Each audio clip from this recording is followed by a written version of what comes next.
I quit another boat. I divorced another client. The guy was not a nice person. I had enough. I had a rough day the other day with a client. This guy was, I don't even know what to say, exceptional. Anyways, I ended up divorcing him. He questioned my integrity and honesty. I called him out on it. The guy was difficult to deal with from the get-go. This guy actually even told me that, oh yeah, I have a business up in wherever. And he says, yeah, a lot of people tell me that I'm an ass. And he's like, I like it. And I'm like thinking to myself, I'm like, how do you stay in business when you're treating people like the way you do? That's crazy. Anyways, it ended up being a little rough. We ordered parts for him. Luckily, we got a deposit for the parts. So he wanted the spare parts. And then he was like saying, okay, once I get the parts, then I'll pay the invoice. And I'm like, I don't trust you. I didn't say that, but I just said, no. I said, we're done. I don't want to communicate with you anymore. I'm going to return the parts, get my money that way. Yeah, he said that was fine. So that's what I'm doing. But why do people have to be like that?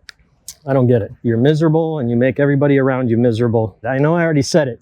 It blows me away that the guy admitted to being not a nice person and he liked it. We're going down to check an engine real quick. You guys have seen us working on it. It's a D11 Volvo. Originally started the job. We had to replace the starboard pod, IPS2, because of damage. We got that done and then look at that, by myself, punch bug. Anyways, we got put in the water. The starboard engine was vibrating. You could feel it throughout the whole boat. It's just a quick recap while I'm walking to the boat. Disconnected the whole drive line. The engine's still open. So we did some tests and sent those off to Volvo. One thing of note was that injector 5 and 6, the fuel rate was much higher than the other 4. So the client decided to change 5 and 6 injector. So we're gonna run down here. Chris has got the Vodia all hooked up and running. And we'll get a test and see how we do. Really, really hoping this fixes it. Ooh, look at all the splashing right in front of that boat. They're herding bait fish, probably jacks. Ooh boy, they're going at it. What they do is they push the bait fish up against the boat or the docks here, and then they tear them up. There they go again, over there. And you can see the weather starting to come in. I don't know if we're gonna be able to fish this weekend or not. Was hoping to, we'll see. All right, here we are. Hey, Chris. Hey, yo. What are we doing? So we're gonna rerun a compression test because all but one cylinder showed really low. So I ran for 5 seconds because it doesn't stop it itself. You run it, so it counted for 5. And I've only got number 2 cylinder is at 100%. Everything else is at 80 or less. So I just wanted with you here, just wanted to rerun it again. And the other thing I noticed, and it's not firing, but you can strongly smell not exhaust fumes, but the exhaust in the engine. Here's the problem. This circuit breaker keeps tripping, and I don't know why. No, I turned it on yesterday. It was working great. Oh, was it? Yeah. So that's another thing we're going to have to troubleshoot is why we keep this accessory battery charger keeps tripping the breaker. Something else. Okay, here we go. Keep your fingers crossed.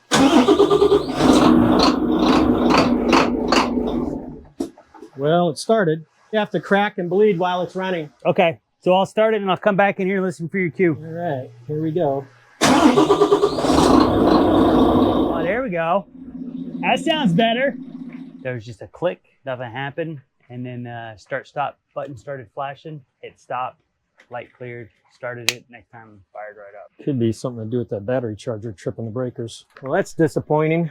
All right, wrap this up. I'll have to send some info to you at Volvo and get their thought process. The weird thing was when we did the injector test, there was no fuel information. Don't know why. Fuel rate? Yeah. Let me just see for shits and grins if I can get a hold of Hugh. Something I want to say about that boat that we just had a hard time with again. We have about 8 hours of labor into it that we're not going to be getting paid for. And hopefully, like Matt said, the parts will help cover some of it. But the thing is that the guy was not nice. And then he started blowing up my phone, telling me like all this stuff. And it's just like, life is too short. This is the first time we've ever worked with this guy, and we would not continue. It just is not worth it. I don't know what's going on in this world, but as Matt always tells me, you get more bees with the honey, not the sour vinegar, for sure. Yeah, look at who I found. Hello. What you doing down there, AJ? An air filter.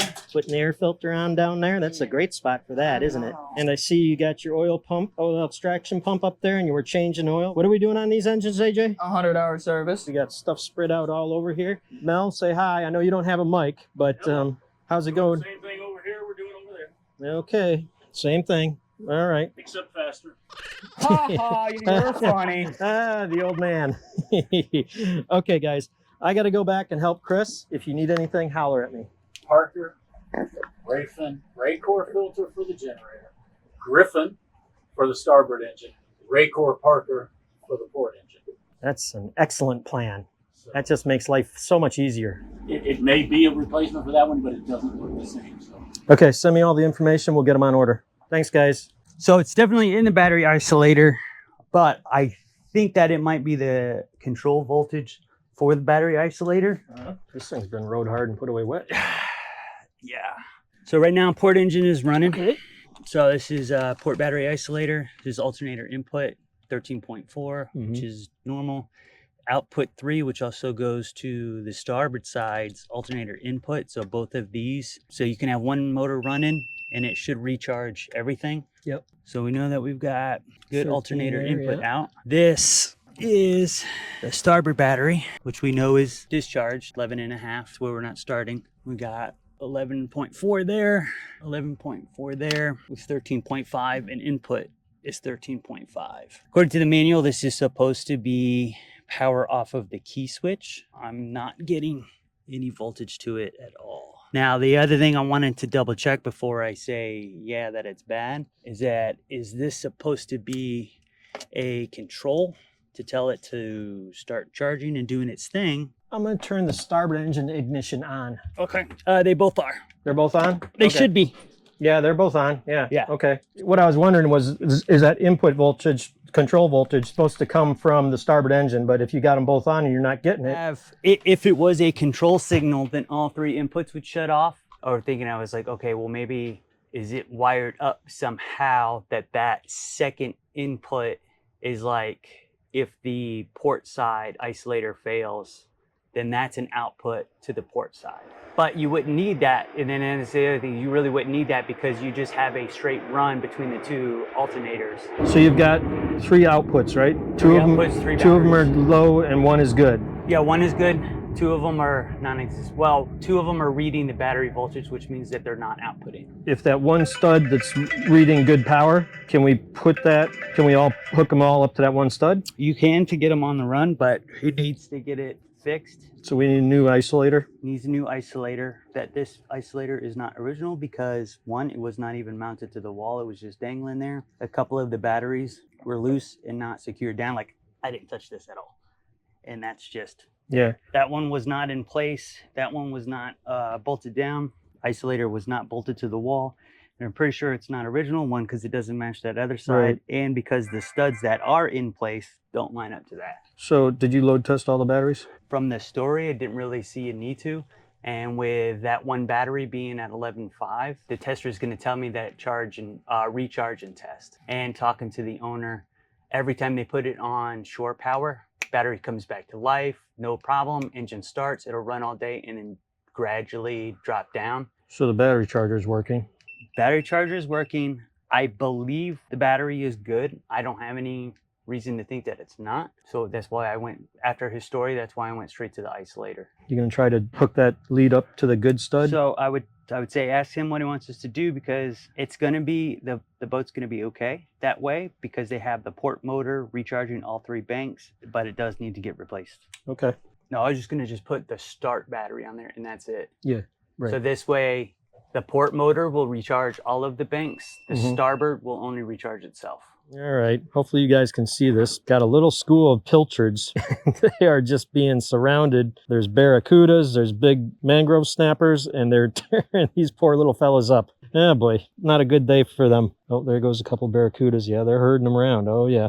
Well, we're going down to look at a couple boats that are hurricane evacuees that need some work. Yeah, more. And I'm all by myself again. I got nobody to punch bug. So you can see on the screen there, it's given the alarm Oh, yeah, on okay, all yep. 3 of those. Yep. And so if you click the little bell, it's supposed to do it. Starboard, yep, okay. So it's showing all of them. Yep, showing all of them. Oh, So- and the bow thruster. And the bow thruster. Okay, all right. So the bow thruster in here. Okay, So there's 2 batteries in there. all right. Let's hop over here.